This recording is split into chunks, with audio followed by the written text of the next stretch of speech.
Welcome back to educator.com and welcome back to linear algebra.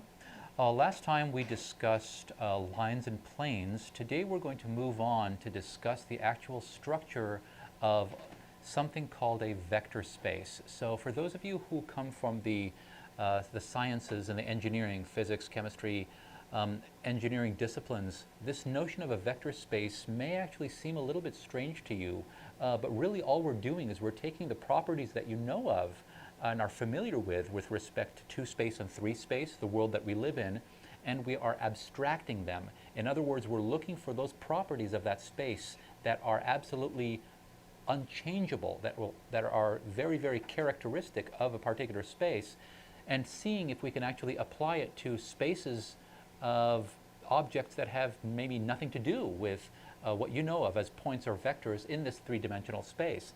And as it turns out, we actually can define something like that, and it is a very, very powerful thing.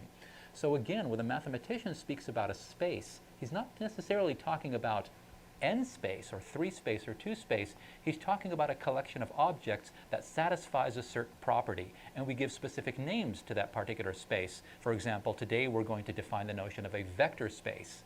Those of you that go on into mathematics might discuss something called a Banach space or a Hilbert space. These are spaces, collections of objects that satisfy certain properties. Before we actually launch into the definition of a vector space and what that means, let's recall a little bit what we did with linear mappings. So you remember, your experience has been with lines and planes, and then we introduced this notion of a linear mapping, and we told you that this idea of a linear mapping has nothing to do with a line. We're just using our experience with lines as a linguistic tool to sort of, the terminology that we use comes from our intuition and experience. But a linear mapping has nothing actually to do with lines. It has to do with algebraic properties. Well, in a minute, we're going to be defining this thing called a vector space, which is a collection of objects that satisfy certain properties. But as it turns out, even though we call it a vector space, it may or may not have anything to do with vectors, directed line segments, or points in space. Now, granted, most of the time we will be working with our n space, so we will be talking about what you know of as vectors or points, but we're also going to be talking about, let's say, the set of matrices, the set of 5 by 6 matrices that has nothing to do with points, and they certainly don't look like vectors. They're matrices. They're not directed line segments, but we use the terminology of vectors and points because that's our intuition, that's our experience. So in some sense, we're working backward. We're using our intuition and experience to delve deeper into something, but the terminology that we use to define that something deeper actually has to still do with our more superficial experience about things. I don't know if that helped or not, but I just wanted to prepare you for what was coming. This is a very, very beautiful, beautiful aspect of mathematics. Here is where you sort of cross the threshold from we'll still be doing computation, but now we're not doing computation strictly for the sake of computation. We're doing it in order to understand deeper properties of the space in which we happen to be working. So this is where mathematics becomes real. Okay, let's start off with some definitions of the vector space. Now, these definitions are formal, and there's a lot of symbolism and there's a lot of terminology. I apologize for that. We'll try to mitigate that as much as possible. So a lot of what's going to happen here is going to be symbols, writing, and a lot of discussion. We want to get you to sort of start to think about things in a slightly different way, but still using what you know of regarding your intuition, but not relying on your intuition, because again, intuition will often lead you astray in mathematics. You have to trust the mathematics. Okay. So let's define a vector space. A vector space is a set of elements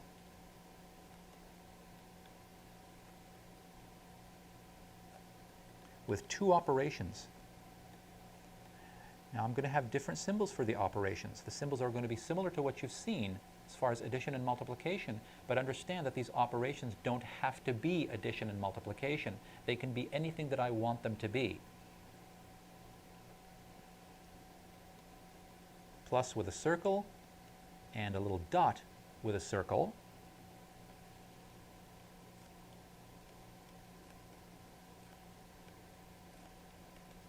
which satisfy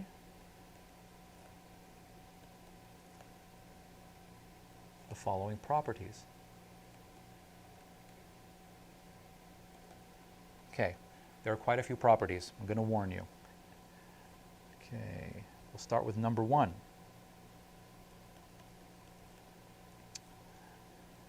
If U and V are in V, set of elements, let's actually give it a name, a set of elements V, then U plus V is in V. Okay, this is called closure. So if I have a space and if I take 2 elements in that space, okay, my little symbol, and if I, in this case, that's fine. We can go ahead and call this addition, and we can call this multiplication, as long as we know that it might not necessarily mean addition and multiplication the way we're used to as far as the real numbers are concerned, that it could be any other thing. And again, we're just using language differently. That's all we're doing. So if U and V happen to be in V, then if I add them, or if I perform this addition operation on those 2 elements, that I still end up back in my set. Do you remember what we did when we added 2 even numbers? If you add 2 even numbers, you end up with an even number. In other words, you come back to the set.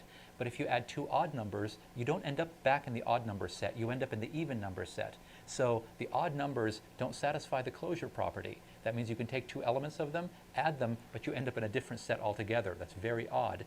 That's why we specify this property. So if you take 2 elements of some space, vector space, then when you add them together, you stay in that vector space. You don't land someplace else. Okay. The others are things that you're familiar with. U plus V equals V plus U. This is the commutativity property.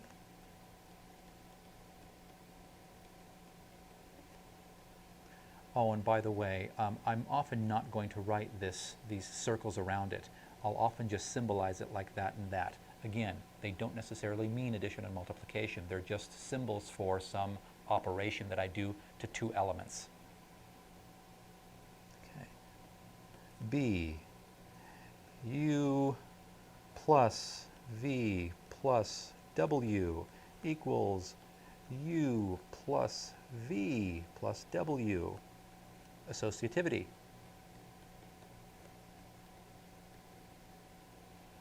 Okay. This is the associativity of the addition operation. Okay. C. There exists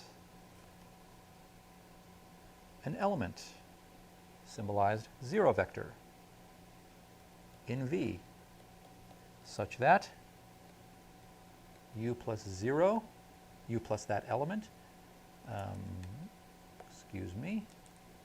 is equal to 0 plus that element, because of commutativity, is equal to U. This is just the additive identity. There is some element in this vector space that when I add it to any other vector in that vector space, I get back the vector. Nothing changes. Okay. And D. For each U in the vector space, for each vector in the vector space, there exists an element symbolized minus U such that U plus this minus U is equal to that 0 vector element. This is called the additive inverse. 5 minus 5, 10 minus 10, radical 2 minus radical 2. This says that if I have a vector, if I pick any vector in a vector space, in order for it to actually satisfy the properties of a vector space, somewhere in that vector space there has to be another element, the opposite of which, that when I add those 2 together, I end up with a 0 vector. That's what it's saying. Okay. 2, so this first one is a set of properties having to do with this addition operation. Number 2 happens to do with scalar multiplication operation. Okay. If U is in the vector space V, and C is some real number, scalar, and again, then C times U is in V. Again, this is closure with respect to this operation. Okay, we did closure up here. We said that if we do this addition operation, we still end up back in the set. Well, this one says that if I multiply some vector in this space by a number, I need to end up back in that set. I can't jump someplace else. So this is closure with respect to that operation. This one was closure with respect to that operation. Okay, I'm not going to do A, B, C, D again. I'm going to continue on A, B, C, D, E. Okay. C times U plus V. And again, you've seen a lot of these before. C times U plus C times V. This says that it has to satisfy the property of distribution. C plus D times U equals C times U plus D times U. Distribution the other way, the distribution of a vector over two scalar numbers. G is C times D times U. I can do it in any order. C, D times U. And H, I have 1, the number 1, times U is equal to U. Okay, so let's recall again what this means. If I have a set of elements that have two operations, two separate operations, two different things that I can do to those elements, either I can take two of them and add them, or two of them and multiply them, they have to satisfy these properties. When I add two elements, they still end up in the set. They commute. I can add them in any order. There exists some 0 in that set such that when I add it to any vector, I get the vector back. And there exists, if that for every vector u, there exists its opposite, so to speak, its additive inverse, so that when I subject it to addition, those two, I end up with a 0 vector. And scalar multiplication. Closure under scalar multiplication. It has to satisfy the distributive properties and what you might consider sort of an associative property here, and that when I multiply any vector times the number 1, I end up getting that vector again. Set, two operations. They have to satisfy all of these. I have to check each and every one of these. 1, 2, 3, 4, 5, 6, 7, 8, 9, 10. Now, it's true, you do have to check every one of these, but later very shortly we'll develop some theorems that allow us to bypass a lot of these and just check 1 or 2 to check to see if a particular space satisfies these properties. So when we do the examples in a minute, we are not going to go through, excruciating detail. I imagine some of your homework assignments are going to require you to do that, and that's part of the process, is going through this excruciating detail of making sure that every one of these properties matches or is satisfied. Going through that process is an important part of wrapping your mind around this concept of a vector space, because it's precisely as you go through the process that you discover surprises, that what you thought is a vector space actually is not a vector space at all. Do not trust your intuition, trust the math. Many, many years and many hours of labor have gone into these particular definitions. This is a distillation of many years of experience, hundreds of years of experience with mathematical structures. We didn't just pull them out of thin air. They didn't just drop out of the sky. These are very carefully designed, very, very specific. Okay, let's move forward. Now, the elements in this so-called vector space, we call them vectors. But they have nothing to do with arrows. They can be any objects. We're just using the language of a n space, 3 space, 2 space, 4 space, to describe these things. So we call them vectors, but they don't have they may not have anything to actually do with directed line segments or points. Okay, let's see, vector addition, scalar multiplication. Okay, when those constant c is actually a member of the real numbers, it's called a real vector space. We will limit our discussion to real vector spaces. However, if those constants are in the complex numbers, it's called a complex vector space.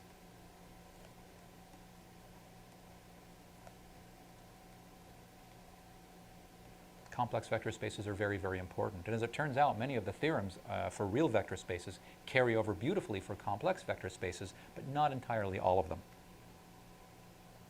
Okay.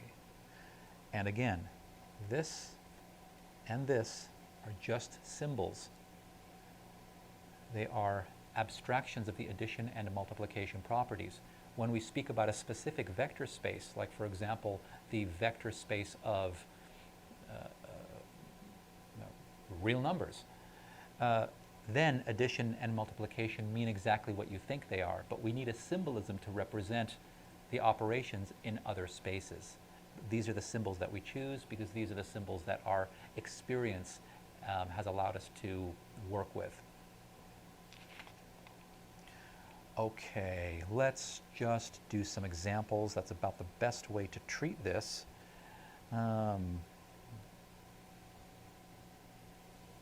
Okay.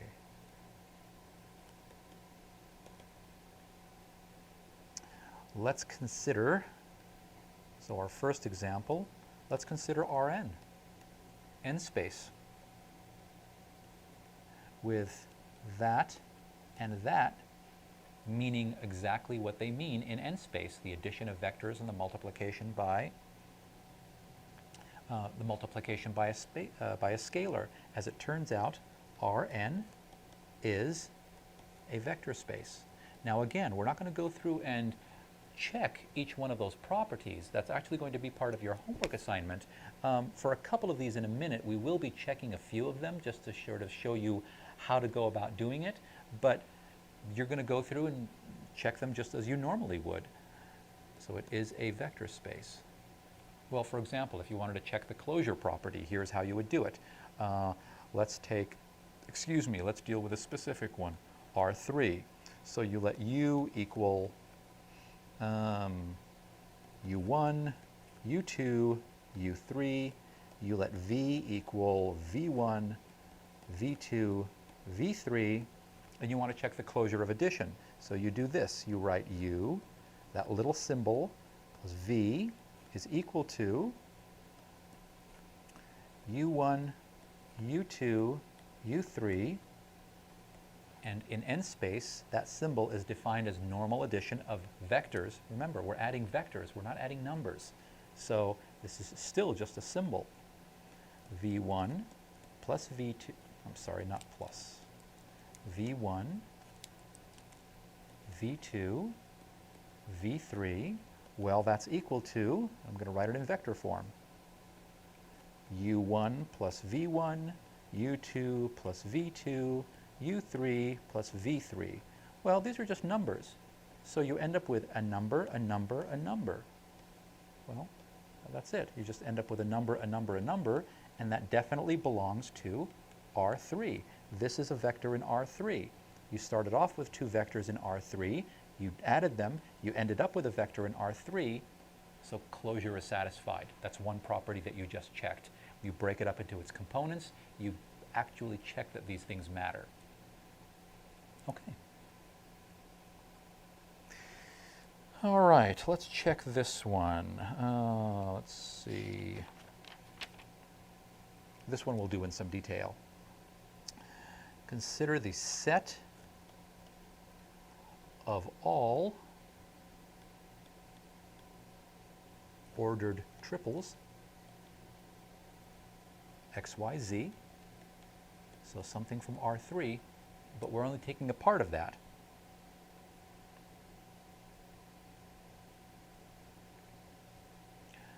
And define this addition operation as x, y, z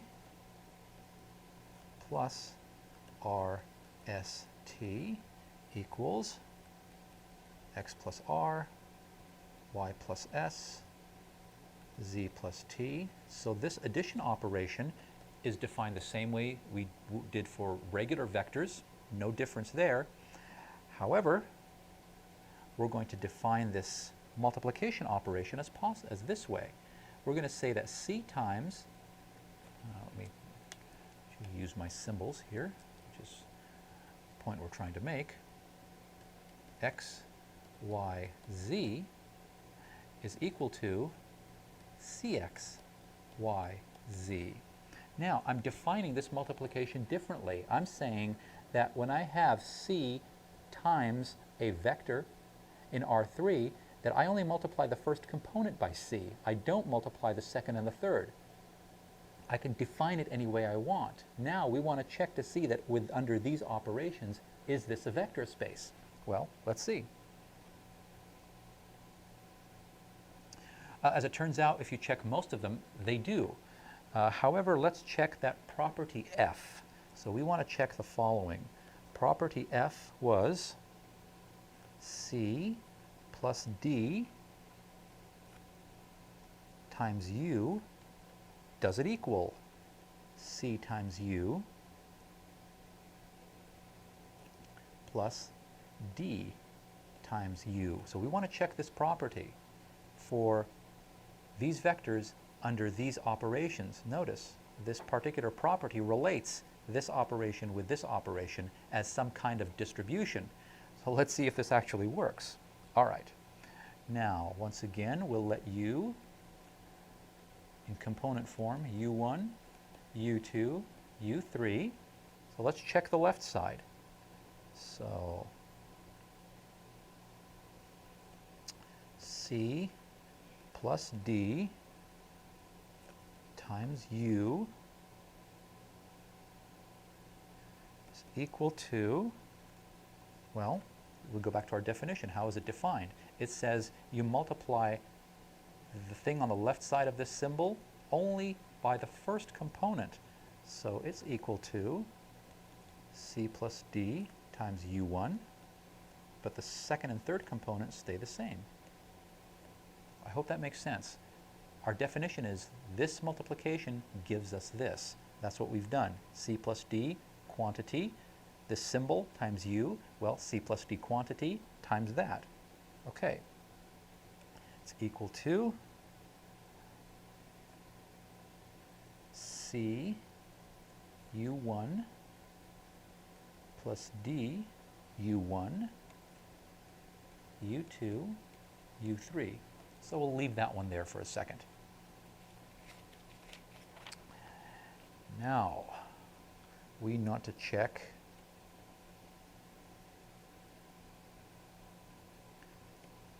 cu plus du. So that is that. Now we're checking this one here. Cu plus du. Well, c, I should put my symbols here, I apologize. Let me erase this.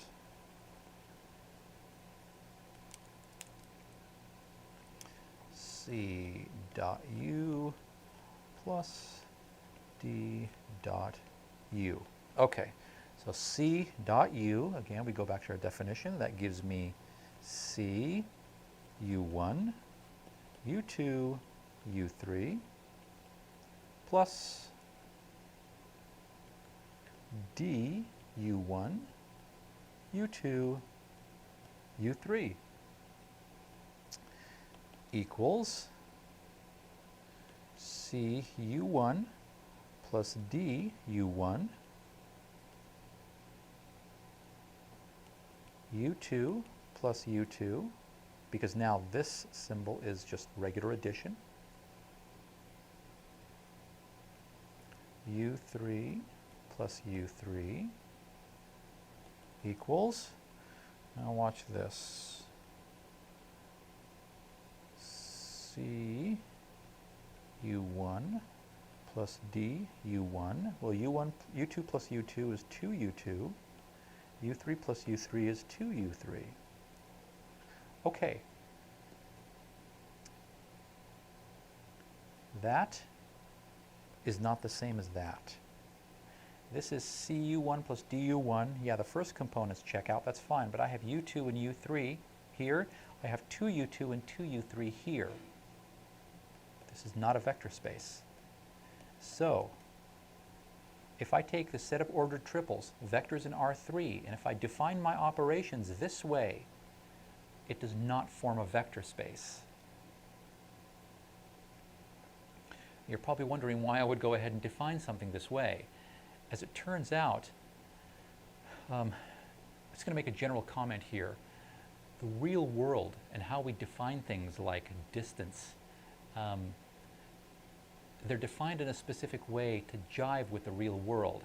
There's no reason for defining them that way. In other words, there's no underlying reality or truth to how we define things mathematically.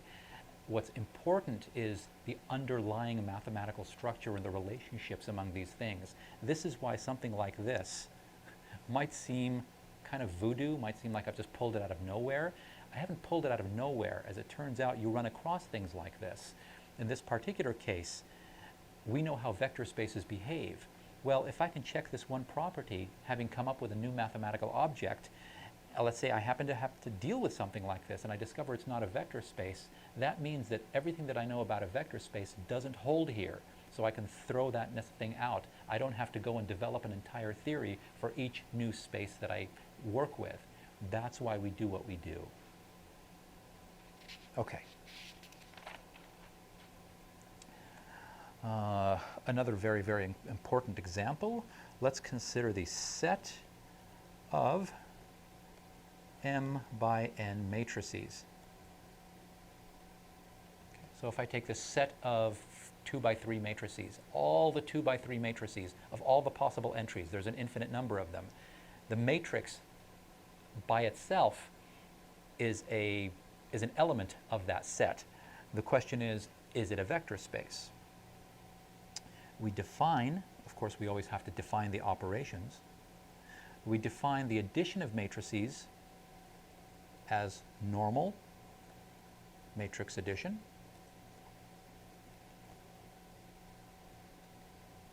And we define the scalar multiplication thing as normal scalar multiplication with respect to matrices, which we've done before. As it turns out, if you check those properties, yes, the set of m by n matrices, which is symbolized like this, is a vector space. So, once we've checked the properties, and that will definitely be part of the homework assignment, I guarantee you that's one of the assignments that you've been given. It's just something that we all have to do, is check for matrices that all of these properties hold. So now when I speak about the set of, let's say, 2 by 2 matrices, I speak of any random matrix as a vector. Because again, it satisfies the certain properties, and I'm using the language of n-space to talk about a collection of objects that has nothing to do with a point. A vector is not a point. I mean, as you know it from your experience, but I can call it a point in that space, in that collection of 2 by 2 matrices. That's the power of the abstract approach. Okay, let's see. Oh, here's an interesting example. Let's let V be the set of all real valued functions. Real valued functions just means the functions that gives you a real value, x squared, 3x, 5x plus 2, radical x, x cubed, something like that. Functions, f of t, okay, defined on a given interval. We'll just pick an interval. We actually don't have to. This is true when it's defined on all the real numbers, but we'll just choose this particular interval, a and b. And we define our addition as follows. F plus g of t is equal to f of t plus g of t and c dot f. The symbolism is going to be kind of strange. I'll talk about this in a minute. C times f of t. Okay, I'm taking my set of all real valued functions, just this big bag of functions, and I'm saying that I can treat that as a space, and I can define the addition of 2 of those functions the way that I would normally add functions, And I could define this scalar multiplication the way that I would normally define scalar multiplication, just c times that function. But notice the symbolism for it. Here on the left, I have f plus g of t. In other words, I'm somehow combining two functions in a way that, again, the symbolism is a little unusual, and you're not used to seeing it like this, but these are the actual definitions of what it is that I have to do when I'm faced with two functions, or if I'm multiplying a function by a scalar in this particular space. Okay, now as it turns out, this is a vector space. What that means is that the functions that you know of, x squared, 3x squared, you can consider these as points in a function space. We call them vectors. They behave the same way that matrices do. They behave the same way that actual vectors do. And this is what's amazing. There's no reason to believe why a matrix or a function or a point should behave the same way. But as it turns out, their underlying algebraic properties are the same. I can just treat a function as if it were a point.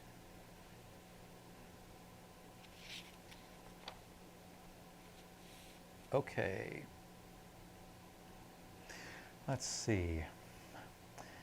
In general, when you're showing that a given space is a vector space, what you want to do is check properties. Excuse me. 1 and 2. You want to check closure for the addition operation. You want to check closure for the scalar multiplication operation. And then, if those are okay, if they're not, then no worries. You can stop right there. You don't have to check everything else. It's not a vector space. And if those are okay, then you want to check property C next. Okay. A little bit of a notational thing. From now on, when we write u plus v, just to save ourselves some writing, we're just going to write it as normal addition. That doesn't mean that it's normal addition. It just means that this is a symbol describing that operation. We just have to keep in mind, what space we're dealing with and which operation we're dealing with. Okay. Let's see. Let's talk about some properties of spaces. So if I'm given a vector space, these are some properties that are satisfied. 0 times u is equal to the 0 vector. Notice this 0 is a vector, this 0 is a number. This says if I take the number 0, multiply it by a vector, I get the 0 vector. So they're different, and they're symbolized differently. B, C times the 0 vector is the 0 vector. C is just a constant. If C u equals 0,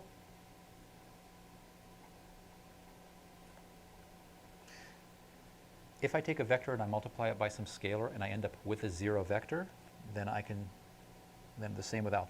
Then I can say that either C is 0, let me write out the either. Well, no, that's fine.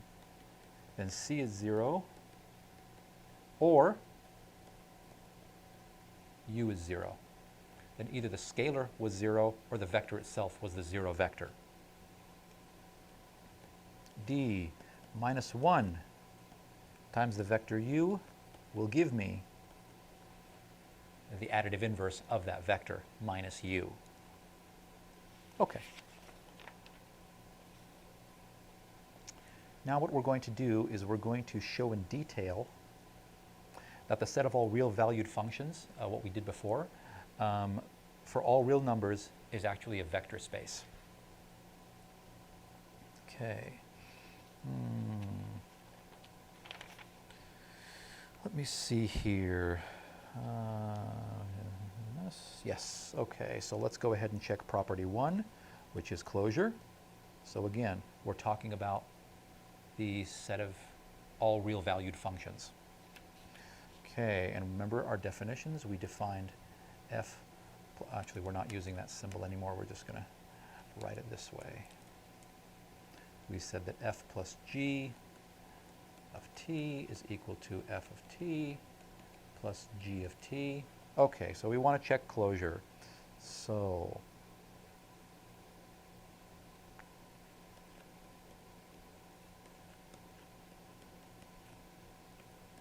does it equal t is g of t? And it's not a question of whether they equal, that's our definition. The question is that a member of S, which is the set of real valued functions? Well, if I take a function and if I add another function to it, I still end up with another function. So yes, closure is satisfied. If I add two functions, I get another real valued function. So closure is satisfied, it stays in the set. 2, if I multiply, I know that C,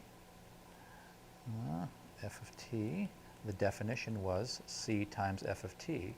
Well, if I take some function and I multiply it by a scalar, like if I have x squared and I multiply it by 5x squared is still a real valued function. So yes, it stays in the set. So closure is satisfied for scalar multiplication. That is property 2. Okay, let's see here. Let's check property C. In other words, the existence of a 0. So property C, in other words, does there exist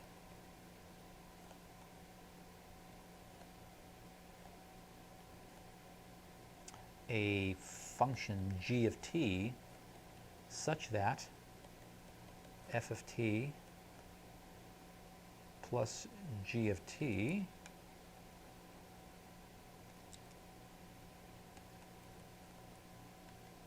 gives me back my f of t? Well, yes, as it turns out, g of t is a 0 function. I'll put f for function. There is a function which is the 0 function. It's a real valued function. So for example, 0f of 3, well, it gives me 0. It's a function. If I use 3 as an argument, it gives me the real number 0. It actually exists. It is part of that space, so it does exist. So yes, this property, so there is such a thing, and it's called the 0 function. Okay, let's check property D in a little bit more detail. Let's see. So we want to check the existence of an inverse. So f of t, we want to know if something like that exists. Well,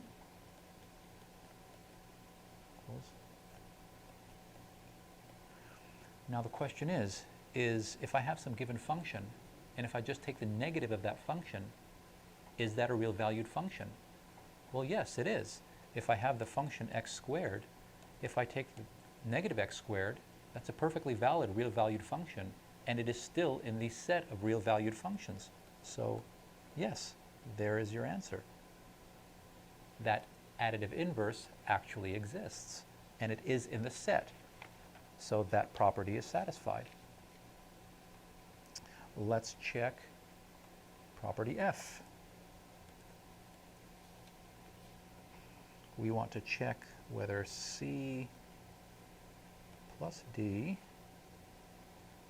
f of t equals C, not f of t, plus D dot f of t.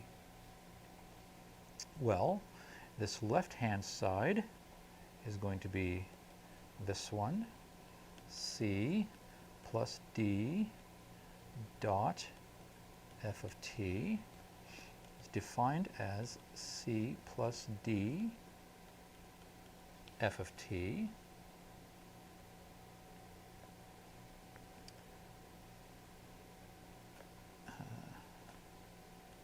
equals C times f of t plus D times f of t. And now this part I will bring down here C f of t equals C f of t, and d dot f of t equals d f of t. And of course, when I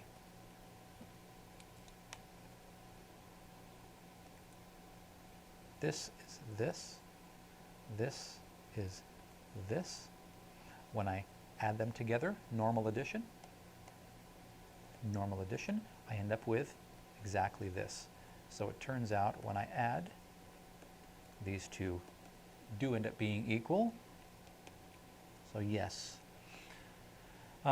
So once again, the set of functions, all real valued functions on a given interval, or in this case over the real numbers, they do form a vector space. So again, that's actually pretty extraordinary when you think about it, that functions behave the same way that points in space do.